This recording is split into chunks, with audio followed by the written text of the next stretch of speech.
आज की क्लास में कक्षा 10th का पॉलिटी में यानी राजनीति शास्त्र में पढ़ेंगे महिलाओं का राजनीति प्रतिनिधित्व।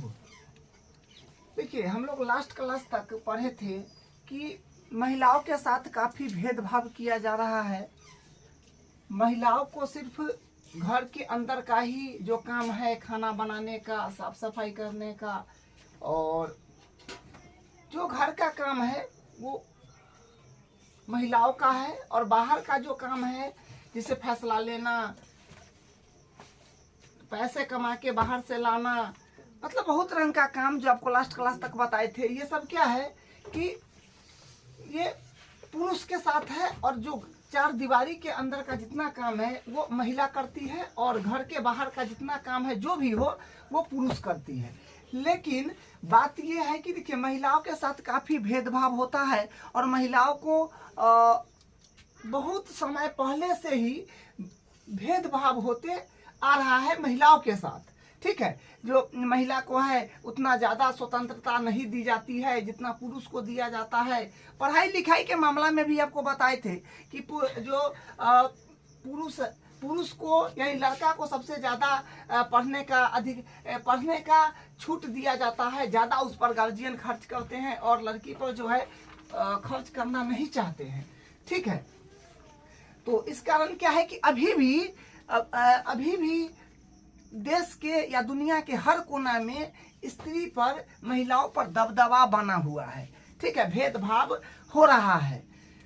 तो आज हम लोग पढ़ेंगे महिलाओं का राजनीतिक प्रतिनिधित्व। और मान लीजिए कि महिलाओं के साथ जो ये भेदभाव हो रहा है, ये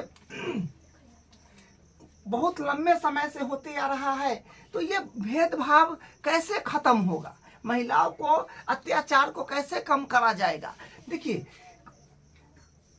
अगर जहां से देश का कानून बनता है, जहां पर देश का जिम्मेदारी सबका बांटा जाता है, जहां पर कानून बनता है देश में, उस देश में अगर महिला हो जाए तो महिला का जो आरक्षण है, महिला का जो मांग है, महिला का जो बात है वो सुना जाएगा। ठीक है, जो इसे देश में जो है सांसद होता है, सांसद में कानून बनता है कि महिला के पक्ष में क्या करना चाहिए, पुरुष के पक्ष में क्या करना चाहिए, अल्पसंख्यक के पक्ष में क्या करना चाहिए, पिछड़ा वर्ग के पक्ष में क्या करना चाहिए। तो ये सब जो है बहुत बड़ी मुद्दा है। ठीक है, और राजनीतिक में अगर ये सब जिसका भेदभाव हो रहा है वही वहां तक रहेगा, जहां कानून बनता है वहां पर वो व्यक्ति रहेगा, तो क्या होगा, उसका बात सुना जाएगा, उसका जो है उसका जो हिस्सेदारी चाहिए उसको थोड़ा ज़्यादा, उसका जो है थोड़ा ज़्यादा देख रेख की आवश्यकता हो, उसको सुविधाओं का लाभ ज्यादा मिले, वहां पर वो व्यक्ति जो है संसद में रहेगा। तब क्या होगा, उसका जो भेदभाव है वो जल्दी खत्म हो जाएगा। ठीक है, तो वही बात है कि महिलाओं का राजनीति प्रतिनिधित्व। तो महिला अगर राजनीति में रहेगा तो जो महिला के साथ भेदभाव किया जा रहा है वो भेदभाव क्या होगा, वो खत्म हो जाएगा, और एक महिला हजारों महिलाओं का अधिकार दिलाएगा, और महिला के साथ अत्याचार कम हो जाएगा। ये न के बराबर होगा, या समझिए कि होगा ही नहीं। ठीक है, तो वही यहाँ पर लिखा है कि जनता द्वारा चुने हुए प्रतिनिधित्व में महिलाओं की हिस्सेदारी बढ़ाई जाए। जनता द्वारा चुने हुए प्रतिनिधित्व में, जो जनता प्रतिनिधित्व का मतलब होता है जो नेता को हम लोग चुनते हैं वोट करके, उसमें महिलाओं की प्रतिनिधित्व बढ़ाया जाए। देखिए, क्या है कि मोदी जी ने महिलाओं को 33% आरक्षण दिए हैं, जिसे 500 पूरे अपने देश में 543 सीटें हैं, 543 सीट है, और इस पर क्या है कि 543 भागों में इसको बांटा गया है, और सब जगह कैंडिडेट को उतारा गया है, जो आपको हम फर्स्ट चैप्टर में बताए थे। और क्या है कि प्रत्येक जगह 543 जगह अपना कैंडिडेट उतारते हैं, और सब जगह से कैंडिडेट जीत करके जाता है। लेकिन उसमें 33% महिलाओं का आरक्षण दिया हुआ है कि महिला भी क्या है कि कैंडिडेट बनेगा, और वो वोट करके यानी जीत करके वो भी जाएगा। ठीक है, 33% जो है आरक्षण दिया गया है। अब देखिए, भारत की विधायिका में महिला प्रतिनिधित्व का अनुपात बहुत ही कम है। क्या है कि भारत की विधायिका में महिला प्रतिनिधित्व का अनुपात बहुत ही कम है। भारत का जो विधायिका जो कानून बनाता है, भारत का विधायिका यानी जहां पर कानून बनता है वहां पर महिला का प्रतिनिधित्व बहुत कम है। तो बहुत कम है तो क्या होगा, वहां पर ज्यादा तो पुरुष है, तो ज्यादा तो बात पुरुष का सुना जाएगा, महिला को तो बात उतना सुना नहीं जाएगा। तो वही बात है कि भारत में विधायिका में महिला प्रतिनिधित्व का अनुपात बहुत ही कम है। जैसे लोकसभा, पूरा देश के लिए लोकसभा होता है और जो प्रत्येक राज्य के एक पर्टिकुलर राज्य के लिए राज्यसभा होता है, जो आपको हम फर्स्ट चैप्टर में बताए थे। जैसे लोकसभा में महिला सांसदों की संख्या पहली बार 2014 में 12% तक पहुंची। देखिए, ये बहुत दुखद बात है कि भारत के लोकसभा में जो पहली बार 2014 में जो था 10 से 12% ही महिलाओं का जो है महिलाओं की संसदों में संख्या पहली बार 2014 में 10 से 12% तक ही रही। और ये भारत में नहीं, ये पूरा विश्व में ही यही हाल है। ठीक है, अगला देखिए, राज्यों की विधानसभा में उनका प्रतिनिधित्व 5% से भी कम है। क्या है कि राज्यों की विधानसभा में उनका प्रतिनिधित्व 5% से भी कम है। क्या है कि राज्य के भी विधानसभा में उनका प्रतिनिधित्व 5% से भी कम है। ठीक है, अगला देखिए, इन मामलों में भारत का नंबर दुनिया के देशों में काफी नीचे है। हाँ, लेकिन भारत का जो नंबर है दुनिया के देशों में और काफी नीचा चला जा रहा है भारत। अगला देखिए, भारत इन मामलों में अफ्रीका और तालीन अमेरिका के कई विकासशील देशों में पीछे है। क्या है कि भारत इन मामलों में अफ्रीका और तालीन अमेरिका के कई विकासशील देशों में पीछे है। ये जो है पीछे है। अगला देखिए, कभी कभार कोई महिला प्रधानमंत्री या मुख्यमंत्री की कुर्सी तक आ गई है, पर मंत्रिमंडलों में पुरुषों का ही वर्चस्व है। वर्चस्व का मतलब होता है दबदबा। अगर कोई महिला मुख्यमंत्री और प्रधानमंत्री तक भी पहुंच गया है तो वहां पर पुरुषों का ही दबदबा है, क्योंकि आपको पता है लोकसभा में, राज्यसभा में पुरुष की संख्या ज्यादा है, वो ज्यादा उसी का जो है सरकार है और ज्यादा अधिकारी उसी का है, इसलिए पुरुष को वर्चस्व रहता है, उसको दबदबा करके ही रखा जाता है। अगला, इस समस्या को सुलझाने का एक तरीका जो निर्वाचित संस्थाओं में महिलाओं के लिए कानून रूप से एक उचित हिस्सा तय कर देना। क्या है कि इस समस्याओं में सुलझाने का एक तरीका तो निर्वाचित संख्याओं में महिलाओं को एक के लिए कानूनी रूप से एक उचित हिस्सा तय कर देना। मतलब महिला के भी एक उचित हिस्सा तय कर देना चाहिए कि महिला को इतना हिस्सेदारी होना चाहिए। ठीक है, अगला देखिए, भारत में पंचायती राज के अंतर्गत कुछ ऐसी ही व्यवस्था की गई है। भारत में पंचायती राज के अंतर्गत कुछ ऐसी व्यवस्था की गई है जो आपको हम बताए हैं। भारत में पंचायती राज में जैसे जो मुखिया हुआ, सरपंच हुआ, वार्ड हुआ, जैसे शहर में कॉलोनी हुआ, पार्षद हुआ, ये सब में भी क्या है कि स्त्री का 33% क्या है, आरक्षण है। आपको महिला मुखिया, पुरुष भी मिलेगा, महिला भी मिलेगा, तो ये देखने को मिलेगा। ठीक है, अगला, स्थानीय सरकारों यानी पंचायती और नगर पालिकाओं में 1/3 पद महिला के लिए आरक्षित कर दिए गए हैं। ये जो है 33% जो है क्या है, आरक्षित कर दिया गया है। इसको कानून बना दिया गया है कि 33% महिला का सीट आरक्षित रहेगा। यानी अगर 3 गो में से क्या होगा कि 2 गो पुरुष रहेगा और 1 गो महिला रहेगा, 1/3 रहेगा। और मान लीजिए कि 12 लोग हैं तो 12 लोग में से क्या होगा कि 4 गो महिला होगा और 8 गो पुरुष होगा। ये हुआ 33% का मतलब। अब है, महिला संगठनों और कार्यकर्ताओं की मांग है कि लोकसभा और राज्य विधानसभाओं की भी 1/3 सीटें महिलाओं के लिए आरक्षित कर देनी चाहिए।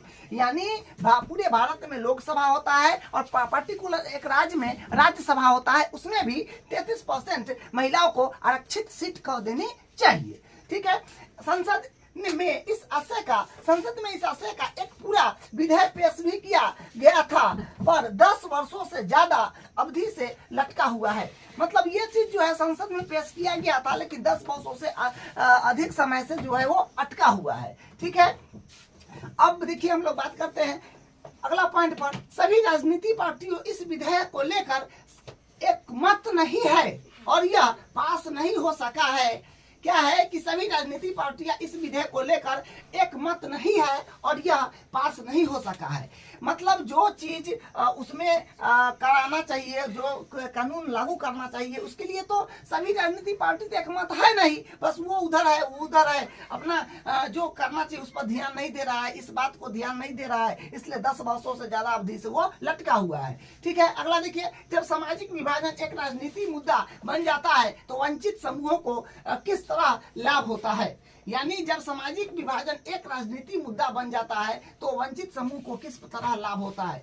देखिए क्या है कि जब सामाजिक विभाजन, जब समाज को विभाजन हो जाता है यानी बंटवारा हो जाता है राजनीतिक मुद्दा, राजनीतिक स्तर पर राजनीतिक मुद्दा के तहत, तो वंचित समूह को किस तरह लाभ होता है। वंचित समूह जो होता है उसको कुछ आरक्षण दिया जाता है और उसके अनुसार उसको करा जाता है। ठीक है, अब देखिए अगला पॉइंट पर आइए, अगला हम लोग देखेंगे धर्म, सांप्रदायिक और राजनीति। देखिए धर्म का मतलब होता है कि नहीं कहता है उसका धर्म, उसका ईमान जाने, तो धर्म का मतलब प्रेम, अगर उसका प्रेम कैसा है। देखिए बोला जाता है कि हिंदू, मुस्लिम, सिख, ईसाई और सब भाई भाई। ठीक है, तो धर्म, सांप्रदायिकता और राजनीति, धर्म, सांप्रदायिकता जो है ये सब राजनीतिक है। इसमें देखिए पारिवारिक कानून, तो पारिवारिक कानून में विवाह, तलाक, गोद लेना और उत्तराधिकारी जैसे परिवार से जुड़े मसलों से संबंधित कानून। तो ये बात आपको बताए हैं कि क्या है कि विवाह है, तलाक है, गोद लेना है और उत्तराधिकारी का मतलब होता है कि देखिए उत्तराधिकारी जैसे किसी घर में अगर उसका जो मेन गार्जियन है वो मर गया तो उसका उत्तराधिकारी, उसका संपत्ति का अधिकार कौन बनेगा, जो उसके बाले बच्चे होगा। ठीक है, और किसी पिता का मृत्यु हो गया हो तो उसका जो संपत्ति है, खेत पथार जो उसके पास धन है, उसका उत्तराधिकार उसका बाल बच्चा बनेगा, वही उत्तराधिकार है। जब हम फर्स्ट चैप्टर में ये वाला बात बताए हुए थे। ठीक है, अगला पॉइंट, हमारे देश में सभी धर्मों के लिए अलग अलग पारिवारिक कानून है। हाँ, ये बात तो बिल्कुल सही है कि हमारे देश में सभी धर्मों के लिए, जैसे हिंदू, मुस्लिम, सिख, ईसाई, सबको पारिवारिक जो है पारिवारिक कानून अलग अलग है। ठीक है, जैसे मुस्लिम लोग में तलाक होता है। ठीक है, जैसे गोद लेना, मतलब ये सब विवाह वाला जो है सब धर्म में अलग अलग है। ठीक है, इस जो है सभी धर्म के लिए बराबर नहीं है, अलग अलग है। देखिए इस पर गांधी जी कहा करते थे कि धर्म को कभी भी राजनीति से अलग नहीं किया जा सकता। धर्म को कभी भी राजनीति से अलग नहीं किया जा सकता। धर्म को राजनीतिक से अलग करिएगा तो भाईचारा, जो प्रेम भाव है वो नहीं बरकरार रहेगा, वो टूट जाएगा। तो और क्या होगा, वहां पर समस्या हो जाएगा। इसलिए गांधी जी कहा करते थे कि धर्म को कभी भी राजनीति से अलग नहीं किया जा सकता है, वो राजनीतिक मुद्दा ही रहेगा। अगला है धर्म से उनका मतलब हिंदू या मुसलमान जैसे। क्या है कि धर्म से उनका मतलब हिंदू या मुसलमान जैसे धर्म से होकर नैतिक मूल्यों से था, जो सभी धर्मों से जुड़े हैं। क्या है कि धर्म से उनका मतलब हिंदू या इस्लाम जैसे धर्म से होकर नैतिक मूल्यों से था, जो सभी धर्मों से जुड़ा है। अगला देखिए उनका अगला है कि उनका मानना था कि राजनीति धर्म द्वारा स्थापित मूल्यों से निर्देशित होनी चाहिए। क्या है कि उनका मानना था कि राजनीतिक धर्म द्वारा स्थापित मूल्यों से निर्देशित होनी चाहिए। और अगला देखिए अपने देश के मानवाधिकार, क्या है कि अपने देश के मानवाधिकार समूहों का कहना है कि इस देश में सांप्रदायिकता दंगों में रहने वाले ज्यादा लोग अल्पसंख्यक मुद्दों के हैं। क्या है कि जब ये दंगा जो होता है तो इसमें सबसे ज्यादा जो लोग होते हैं, जो जिसको ज्यादा क्या होता है उसको प्रभावित किया जाता है, ज्यादा उसको नुकसान होता है, वो लोग होते हैं अल्पसंख्यक। अल्पसंख्यक का मतलब होता है कि जिसका संख्या बहुत कम है, वही लोग होते हैं जिसको वो होता है। जो वही यहाँ पर है कि अपने देश में मानवाधिकार समूह का कहना है कि इस देश में सांप्रदायिकता दंगों में, सांप्रदायिकता जो दंगा होता है उसमें रहने वाले ज्यादातर लोग अल्पसंख्यक समुदाय के ही है। ठीक है, क्योंकि अल्पसंख्यक समुदाय को जो सरकार को क्या करना चाहिए, उसको विशेष लाभ देना चाहिए, उसको बहुत सारा चीज का अधिकार ज्यादा थोड़ा होना चाहिए, वो लोग आगे बढ़ सके, वो भी सबके साथ जो है उस ढंग से रह सके, उसको कोई दबदबा नहीं बना करके रख सके। ठीक है, अगला देखिए, उनकी मांग है कि सरकार अल्पसंख्यक की रक्षा के लिए विशेष कदम उठाए। सही बात है कि उनकी रक्षा के लिए सरकार बहुत विशेष कदम उठाए उनकी रक्षा के लिए। अगर किसी की संख्या बहुत कम है तो उसको कोई दबदबा के नहीं रख सके, उसको मतलब अलग तरह से कोई उसको भेदभाव नहीं कर सके, तो ये उसके लिए सरकार को विशेष जो है कदम उठाना चाहिए। ठीक है, अगला देखिए, महिला आंदोलन का कहना है कि सभी धर्मों को में वर्णित पारिवारिक कानून महिलाओं से भेदभाव करते हैं। क्या है कि महिला आंदोलन का कहना है, महिला आंदोलन देखिए, महिला आंदोलन आप पढ़े हैं लास्ट क्लास में, वही है कि महिला आंदोलन का कहना है कि सभी धर्मों को वर्णित परिवार कानून महिला से भेदभाव करते हैं।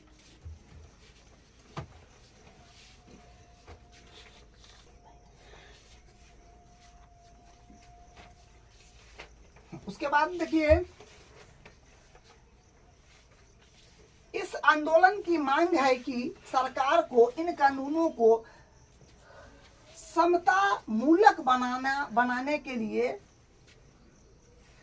क्या है कि इस आंदोलन की मांग है कि सरकार को इन कानून को समता मूलक बनाना चाहिए। समता मूलक का मतलब होता है कि सभी को समान क्षमता, सभी को समान अधिकार, स्त्री हो, पुरुष हो, अल्पसंख्यक हो, पिछड़ा वर्ग हो, जो हो, सबको समान अधिकार होना चाहिए। और जो लोग की संख्या कम है, जो अल्पसंख्यक है, उसको विशेष जो है कानून उसके लिए बनाना चाहिए, विशेष अधिकार देना चाहिए। ठीक है, अगला देखिए, विभिन्न धर्मों से निकले विचार, आदर्श और मूलक राजनीति में कोई बुरा नहीं है। क्या है कि विभिन्न धर्मों से निकले विचार, आदर्श और मूल राजनीति में कोई बुरा नहीं है। कोई भी धर्म में जो राजनीतिक में आते जा रहा है उसमें कोई बुरा नहीं है। ठीक है, तो आज हम लोग पढ़े हैं महिलाओं का राजनीतिक प्रतिनिधित्व। ठीक है।